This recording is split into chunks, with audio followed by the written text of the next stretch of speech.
All right, how's it going? So, I am going to tell you all about this Lexus 450H. This one is a 2013 model. So, if you're looking at the latest models, 2018, 19, 20, 21, I'm sure a ton of the features are different. The layout of the navigation and the screens inside all changed. Obviously, the styling changed, you have looked at already. But if you're looking for an older one, this generation, I can tell you about it. I can't tell you much about the newer ones. So I have recently bought this, and why did I buy it? Okay, well, I'll tell you. Just for sake, if you're comparing other vehicles, I don't know what you're comparing them to. Maybe an Infiniti that's also kind of a crossover SUV, maybe a Santa Fe or something like that. Who knows? Maybe one of the nice newer Kias. Well, I can tell you this. So right now I currently own a GX470 as well. Now, if you know what that is, then you kind of already know it's a bigger vehicle, V8, tows more, all that stuff. So I do like that. Mine's an older one. Mine's an '07, and I do like it. It's great in every way. Runs perfect. It should run for a long time. Comfortable. Everything about it was built really well, and I almost don't want to sell it. But I decided to be a little bit more conscientious of gas. So obviously a GX is only getting, 18 miles a gallon at the max, and probably even less if you're heavy footed. So this thing as a hybrid, I'm getting anywhere between, on different trips, city, longer trips, 27 and say 29. And I'd say that's pretty dang good, honestly. So let's take a look around. I won't do a lot of clips like a lot of people do and they edit it together. What I will say on the crossover side of these vehicles is it is a crossover vehicle. This is not something that you're going to soup up like a 4Runner or something like that and deck out in different ways. You're kind of run it stock, honestly. You might change the wheels or something like that, but you're not going to lift this. You're not going to put a fancy bumper on it or anything like that. This is grandma's car or soccer mom or someone like that, that if you're just looking for something ultra comfortable, has all the newest kind of features in it that you'd want: navigation, cooled seats, heated seats, mirrors that fold in, tailgate, all that stuff that's powered, then this is the way to go. But if you're looking for an off-roading machine, this is probably not the way to go. So I would say that this is a great pass on this vehicle, meaning like pass fail, like this is a good vehicle. There are little things to be desired. If you've ever driven a car with a CVT transmission, then you kind of know what that's like, and this has one. I would say at first it kind of bugged me, and then actually I just got used to it. There's no change in gears, so you just don't feel that kick in any way of it changing gears. Some people really like that. I like the power of real gears. This feels a little bit different, so I would say go drive one just to see the difference, to be honest. So let me turn this camera around. So obviously its styling is what it is. Like, you either like it or you don't. You know what I mean? It's like either something you can handle or you're like, no, they're not my thing. So it's definitely not the most manly of vehicle. It's not like a big beefy truck or anything like that. But I will say it's doing the trick for like 90% of what a guy like me that loves the outdoors can do. It doesn't have the highest ground clearance. It's only like 8 inches. Doesn't quite have the power that's needed, but it's definitely like a Venza, Toyota Venza size, or even a Highlander. And what else? I mean, the handles, there's all kinds of little features. You go up, you touch, grip the handle, and it simply unlocks from there. You touch a button on the outside of it and it locks. I mean, there's all kinds of features in it because there's a few little things where they failed on it, but I don't know that I want to point all of those out unless you are really curious. And obviously that stuff is personal preference.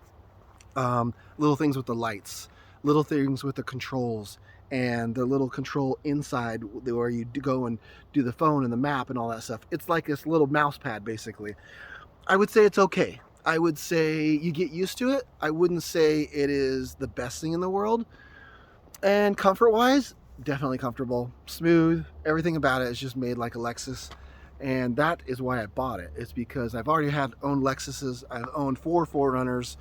I had a 5th gen 4Runner, in case you're looking at those at all. And if you want to, I don't know, mix in with everybody else beefing up their 4Runners and kind of look cool, then a 4Runner is the way to go. But after 6 months of owning a 5th gen 4Runner, I was like, holy cow, I gotta sell this thing. It was kind of garbage, to be honest, and I've owned 4 of them. And it's just the styling and the buttons and everything is just, it's so 1992, it feels like. It just is old. Anyway, so that's just me on a 4Runner. It just, they're not keeping up, but it's the styling they're going for. It's more rugged. So anyway, if you have questions on this, let me know. Obviously, it's way better to get input from people who actually own one rather than these everyday drivers videos on YouTube and people that just go test drive one for an hour and they have all these cameras on it. It's like, yeah, it doesn't have this and it doesn't have that. It's like, you can't get a real gauge from somebody that just test drives a vehicle for an hour or two and then gives their personal opinion on it. I'm sorry, you have to own the vehicle to know exactly what it does and doesn't do over the course of owning it. So let's see, in the rear, that's the one thing that I would say in the rear, there's not AC controls back there. There's a, there's a vent for it, obviously, but my 07 GX actually has AC controls back there, so the people in the back can control how much air they want. So I was a little disappointed in that, but I don't have that many people sit back there anyway. What else about it? I would say the windshield angle is pretty tilted, as you can see. So I would say, the mirror is there. It takes up a portion of your view. You don't want to put anything else on the dash or on the window. Otherwise, your view is, kind of small, to be honest. But that's the styling. That's how they're able to get, the higher gas mileage by making it aerodynamic. So other than that, it's pretty nice. There's definitely differences between the 350, the RX450. So I would say the all-wheel drive in this is kind of a joke, to be honest. If you want to look at other videos on YouTube of them playing around in the snow with a 450H, there are videos. But I would say after watching the videos, it's pretty disappointing, to be honest. It's pretty garbage. My GX is pretty awesome in the snow. It has a center locking differential, and it just plows through anything. This is gonna get stuck. If you live in Four Seasons, it's all-wheel drive, but it's a garbage all-wheel drive. Now, the RX450 has a locking center differential. Now, that's gonna come in handy, honestly, if you're going up to the ski resort and things like that, because a center locking differential will get you out of all kinds of stuff. I've used it on mine, not on this vehicle, it doesn't have one, but on other vehicles, and it will get you through a bunch of stuff. So I would heavily consider watching the videos on the 450 in the snow to see if it will do the trick to what you think you will do. I think it'll slip around a bit, and just the way it kicks in, the all-wheel drive is not really good. It's not even like a Subaru. It's not quite a limited slip differential. It's just not very good to me. Anyway, there's other differences. If you're looking for the F Sport model, I think they make of this, it's going to have different features than this. Many of the same, and then some that are a little bit different. So I can't tell you all the features of the F Sport one. I just can't because I don't own it. But I read through the whole manual and I see some things where it says equipped, not equipped. This does have the capability of having radar cruise control or adaptive cruise control. Mine does not.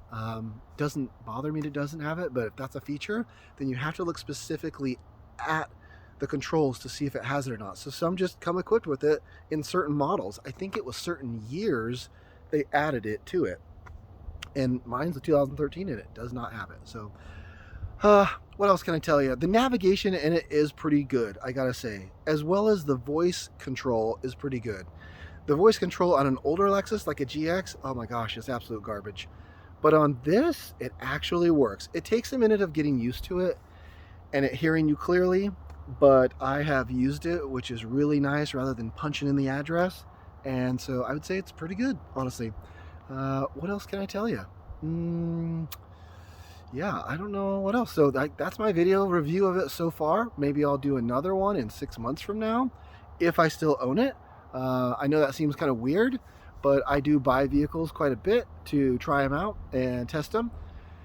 And then I get kind of bored sometimes with vehicles and I want something else. So this doesn't have the ruggedness that I do like of my GX. That's the one thing I will probably miss.